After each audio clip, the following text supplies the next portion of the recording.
Hi everyone, this is Heather. Thank you so much for joining me. Today I have a card tutorial for you, and I'm going to be making this sweet little card that's inspired by the book Charlotte's Web. Lawn Fawn Lawnfawnatics blog has challenges, and this time the challenge is to make a card that's been inspired by a book or a movie or music.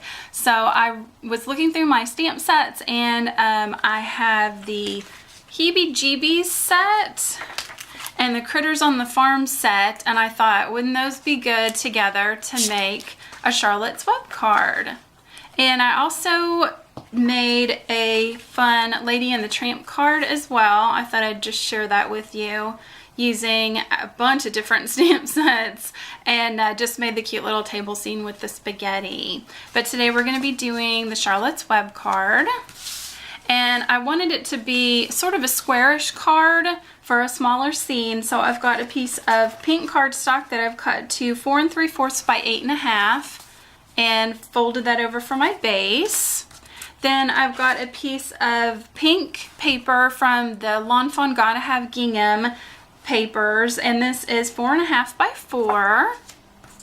And then for my little scene, I've got a piece of white cardstock that's 4 by 3 3/4, and I'm using 110-pound cardstock weight because I'm going to be doing a lot of inking and coloring and water splatter and everything on it, and also because I'm going to be using some alcohol-based inks. And then I just have another scrap of heavyweight white cardstock for my stamping.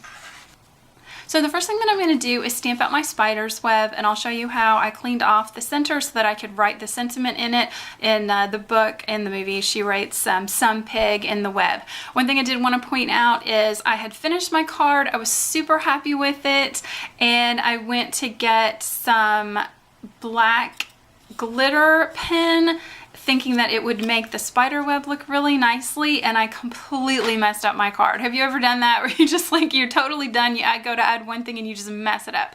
So instead of starting all over again, I just cut the web out of some white paper and pieced it on over top to cover up my mistakes. You could do that as well, but I'm going to try today to just stamp directly on the paper. So I'm using black Memento ink for all my stamping today, and I'm going to take my spider's web and my black ink pad and try and just get the edges of that web, avoiding as much of the words as possible.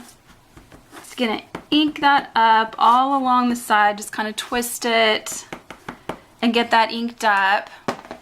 And now I've got a paper towel and I've kind of wet it, and I'm going to take that and I'm just gonna carefully remove the areas where it's inked up. And I apologize if you hear a little sound. My cat has decided to jump up on the table with me today. So I'm just going to wipe off as much of those words as I can. Just make sure that's as clean as I possibly can. And in the upper right hand corner of my page, I'm going to stamp that spider web, and I'm going to go off the edges in the corners just a little bit.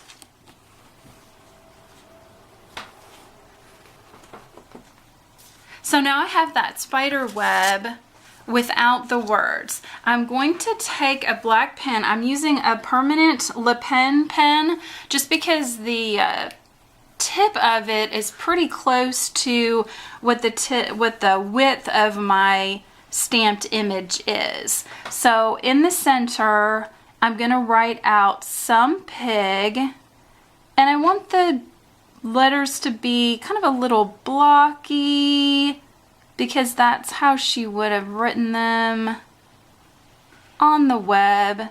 You don't want them to be perfect.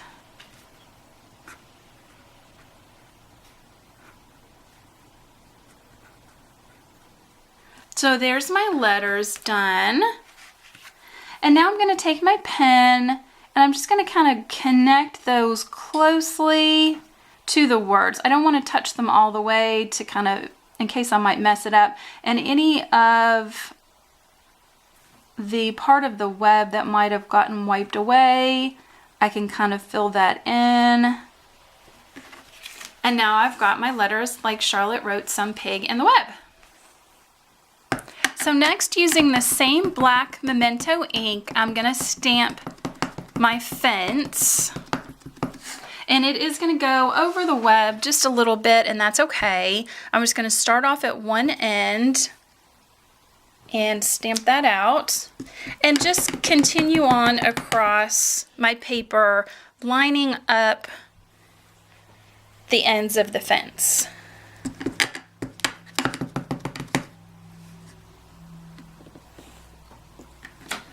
So I've just gone across 3 times and added my fence. So next, moving on to the images that I want to cut out, I'm going to use black Memento ink and I'm going to stamp out Wilbur. And I've used the little mouse to represent Templeton the rat. Stamp him out. I'm also going to stamp out a bale of hay. And last but not least, I'm going to stamp out Charlotte. Now I'm going to color my stamped images. I'm using Stampin' Blends markers from Stampin' Up. These are alcohol-based markers. I'm going to color every plank of my fence with light soft suede.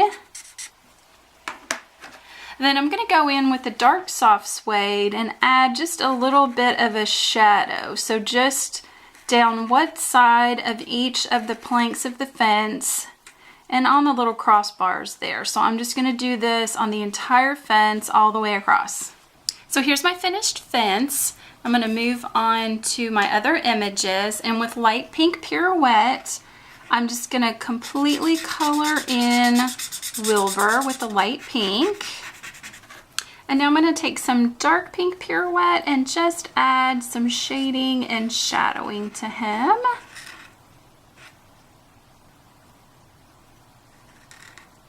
Now I'm just going to take the lighter color and just blend those two in together. Now that Wilbur is finished, I'm going to move on to Templeton and Charlotte. I'm going to use light smoky slate gray to color them both in completely.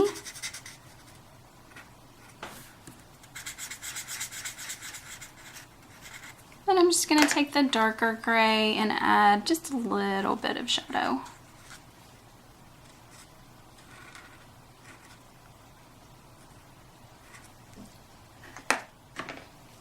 I'm just going to go back in with the lighter. I'm going to blend those in together. And now I'm going to move on to my hay bale.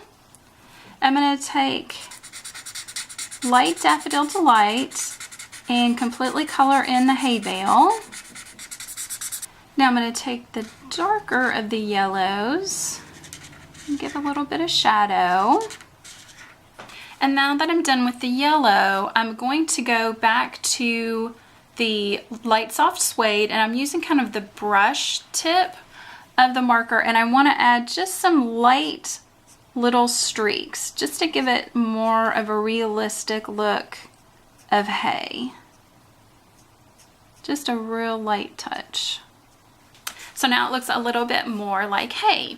So I do not have the dies for this set, so I'm just going to go old school and just take my scissors and cut out all my images, leaving just a little bit of a white border.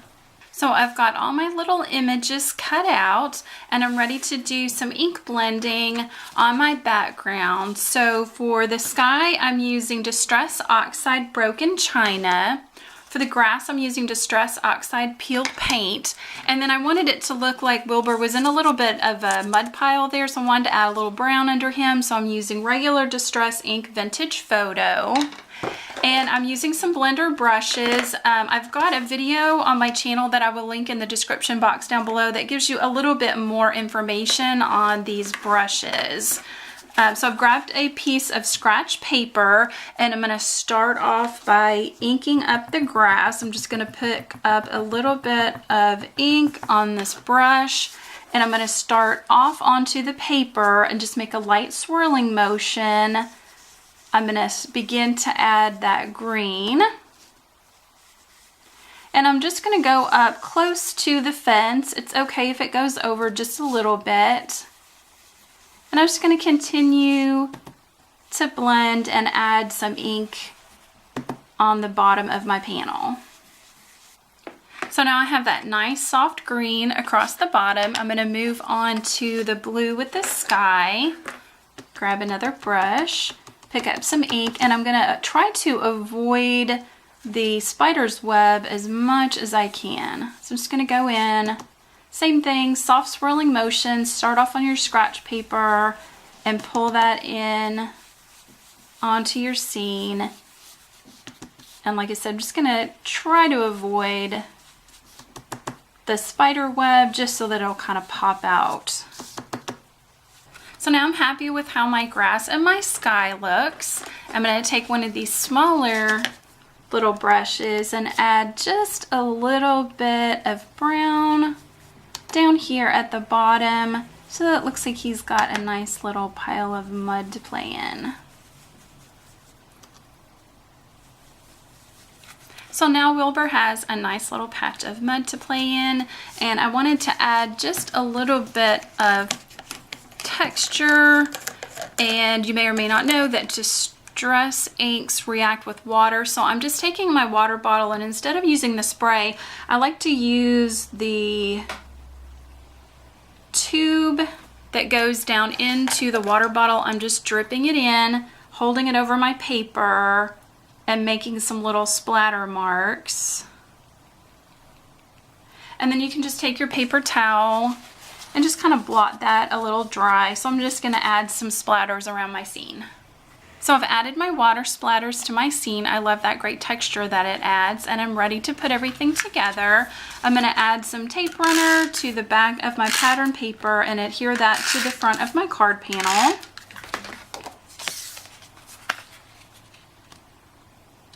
And I'm going to do the same with my scene.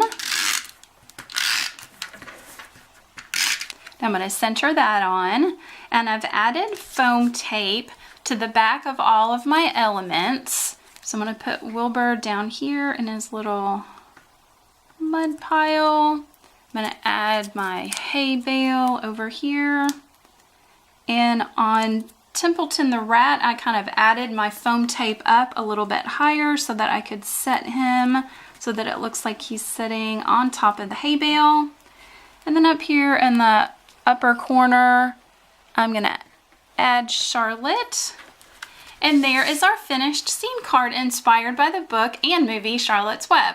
I really love how this came together. I like to have fun inspiration. I love to read and watch movies. I love music. So I thought this was a really great challenge. I will link to the Lawnfawnatics challenge in the description box down below. And I really hope that you enjoyed this card tutorial. If you did, please give it a thumbs up and be sure to check out my channel. If you like what you see, please subscribe. I have lots of other card tutorials and product reviews for you. And I hope you have a pig-tastic day. This is Heather. Bye.